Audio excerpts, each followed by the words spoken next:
सम्पूर्णलाई मेरो तर्फबाट नमस्कार। अनि यो स्थान यो जग्गा हामीलाई दिनुभएको निम्ति हाम्रो नेपाली किराँत समावेशी समाज रोमानियालाई धेरै धन्यवाद दिन चाहन्छु। अनि लगत्तै जतिजना अघि आउनुभएको थियो प्लिज फेरि आइदिनु है, अब नाच्नुपर्छ। गीत पनि फेरि लिम्बूकै परेको छ कि फेरि याकदेव लिम्बूको अति नै ट्रेनिङ गीत गर्ने गाउन लागेको छु। कृपया सबैजना आएर रमाइदिनु होला, नाच्दिनु होला। अनि यस समयलाई अझै हामी अविस्मरणीय बनाउनेछौँ। थ्याङ्क यू सो मच हजुरको उपस्थिति, हजुरको माया, हजुरको प्रेमको लागि।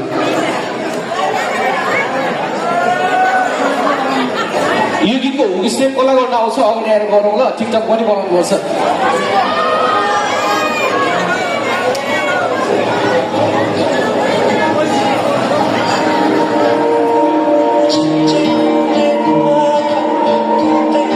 ल आउनु पर्यो सबैजना। मलाई त नाच्न आउनदेखि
Hey!